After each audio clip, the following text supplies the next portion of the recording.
Too damn high. Salut. Aujourd'hui, je vous retrouve encore pour une story time. Oui, je fais que ça. Des story time. Raconter les bails, raconter ma vie.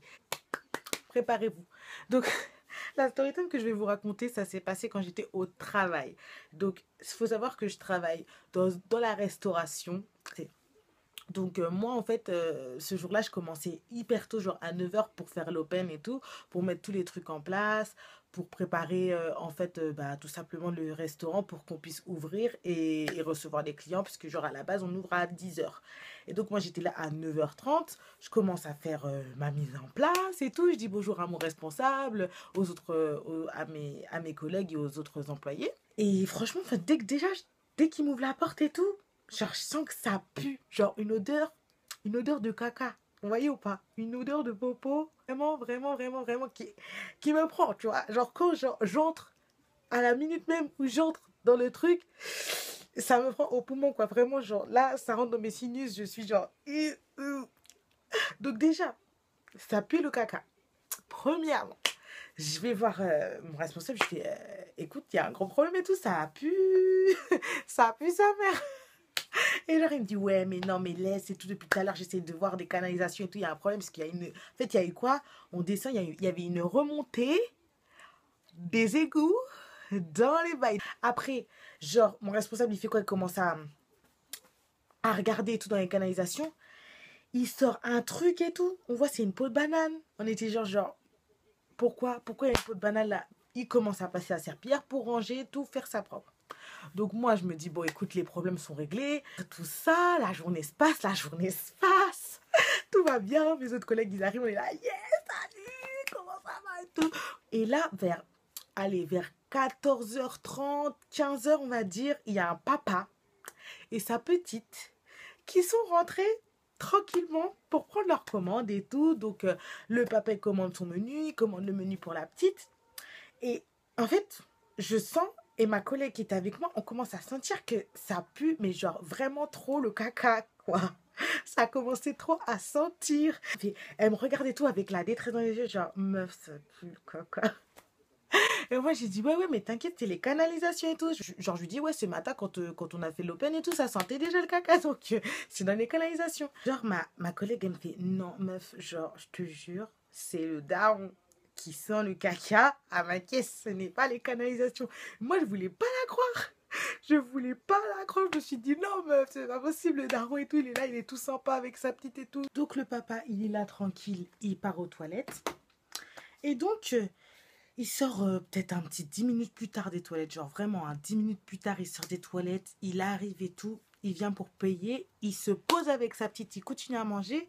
Et là, au loin, je vois des clients qui rentrent dans les toilettes, qui font genre qui repartent en courant. Genre, je comprends pas et tout, tu vois. Je me dis, qu'est-ce qui se passe et tout? Pourquoi les gens, ils sont en panique comme ça? Et là, il y a une dame et tout qui vient nous voir et font, ouais, excusez-moi, je suis vraiment désolée pour vous, mais les toilettes, elles sont dans un état pas possible. Là, je prends sur moi et tout, je me dis, attendez, comment ça? Comment ça, les toilettes, elles sont dans un état pas possible? Qu'est-ce que tu es en train de me dire? Je lui dis, écoutez, genre, c'est-à-dire et tout. Elle me fait, franchement, il y a plein de caca partout.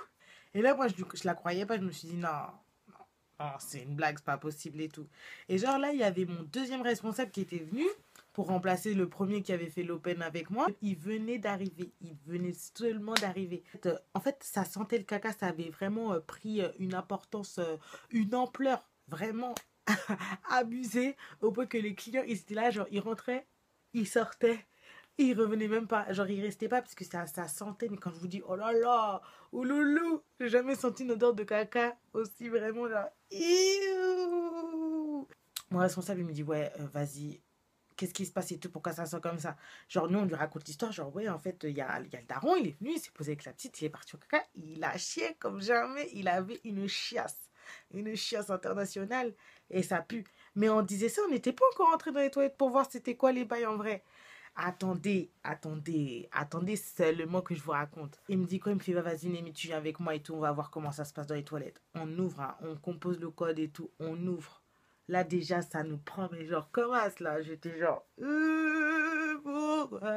Et franchement, on est rentré dans les toilettes, hein. Là, franchement, c'était Armageddon. Le mec, il avait fait caca sur la cuvette. Il y en avait un peu sur le mur. Et je vous passe les détails parce que je suis hyper gentille, mais franchement, j'étais pas bien. Mon responsable, il avait les larmes aux yeux. Il m'a dit comme il fait, Némi, tu vas partir à Franprix, je te donne 20 balles, tu m'achètes du Fébreze, de la Javel et tout. Je suis sortie des toilettes jusque le chemin pour que j'aille jusqu'au Franprix. Pour revenir, j'avais encore l'odeur du caca dans mon nez. Franchement, ça me donne des frissons, wesh. Mais je reviens et tout.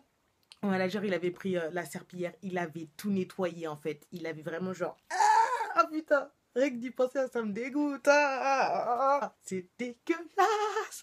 Et genre, il était là, il nettoie. Et genre, il a pris quoi? Il a pris un gigantesque sac poubelle, genre le sac poubelle de... Tu voyais les sacs poubelles d'ébène à ordures carrément. Il a pris ça pour mettre la serpillière là qui était souillée. Qui était maintenant la serpillière de l'enfer. Il a mis la serpillière dedans. Il a enfermé, il m'a dit quoi? Il m'a dit, Némi, tu vas me foutre ça dans le broyeur, je ne veux plus jamais en entendre parler. J'en pouvais plus, c'était dégueulasse, ça puait la mort. Et moi, ce que j'ai pas compris, c'est que malgré ça sentait le caca là, comme ça, j'ai vu grave des clients qui prenaient normal, ils allaient se poser en face des toilettes et tout, pendant que nous, on était là, on avait envie de pleurer, déjà on transpirait, on avait chaud. À cause de ça, là, les odeurs, ça vous met mal. Vous pouvez faire même des crises cardiaques tellement les odeurs peuvent vous choquer nasalement. Et là, franchement, je me suis dit, wow, damn. Franchement, je me suis dit, yeley. Pourquoi? On avait tout nettoyé et tout, et je me suis dit, mais attends, pendant tout le temps qu'on faisait ça là, vous savez qui était resté? Le daron et sa petite. Genre, déjà, moi, je comprends pas les gens qui font caca dans les lieux publics. Je sais pas si je lance une polémique actuellement. Je me dis toujours, le caca, c'est chez soi. Le caca, c'est pas en public. Ok, là, c'était sûr que c'était une urgence. On est d'accord, c'était une grosse urgence parce que tu peux pas faire un caca comme ça dans un restaurant. Surtout cette odeur-là, tout ça, là, ça sentait l'urgence. L'urgence, vraiment, une urgence vraiment, vraiment, vraiment, vraiment dure, quoi. Il s'est lâché. Mais moi, j'aurais tellement honte, je serais partie, mais je serais pas restée sur place manger, genre, comme si de rien n'était, genre, oui. D'ailleurs, franchement, je vous le dis, entre nous, moi, je ne peux pas supporter le caca en public. Je suis contre ça. Ça doit être resté entre vous, la famille, tout ça. Vous ne devez pas partager vos odeurs corporelles avec la France entière. Et franchement, je crois que ça, c'était la story time la plus dégueulasse. Je pouvais pas. J'étais dégoûtée de ouf, mais dégoûtée de ouf. Vous vous rendez pas compte. En tout cas, voilà, c'était la fin de cette story time. J'espère que ça vous a plu. Pour toutes les filles qui veulent encore m'envoyer des mails pour que je réponde à leurs petites questions et que je fasse encore une vidéo sur les confidences, etc. et moi qui réponds, envoyez-moi un mail ou un snap ou tout ce que vous voulez. Donc, si vous voulez voir mon snap et tout, c'est sur la bannière en haut. Et si vous voulez m'envoyer un mail, c'est nappythelifestyle@gmail.com. Pour toutes les filles qui veulent une petite coupe de cheveux, n'oubliez pas, télécharger l'application Nappyme, sélectionnez mon visage. Voilà, dites-moi en fait ce que vous voulez voir comme autre vidéo sur ma chaîne. Parce que franchement, genre là, je fais des story time depuis un petit moment. J'ai fait la vidéo sur les confidences. Est-ce que vous voulez voir, je sais pas, j'ai acheté des produits là dernièrement. Si vous voulez, je vous montre ce que ça se passe, comment ça se passe, qu'est-ce que c'est, qu'est-ce que j'en pense. Tout ça pour dire que je vous fais des bisous. Je vous aime fort et merci d'être de plus en plus nombreux ici à me soutenir, quoi. Parce que ça fait plaisir, vraiment. Ça fait plaisir. Je vous fais des bisous et je vous dis à bientôt pour une nouvelle vidéo. Bisous.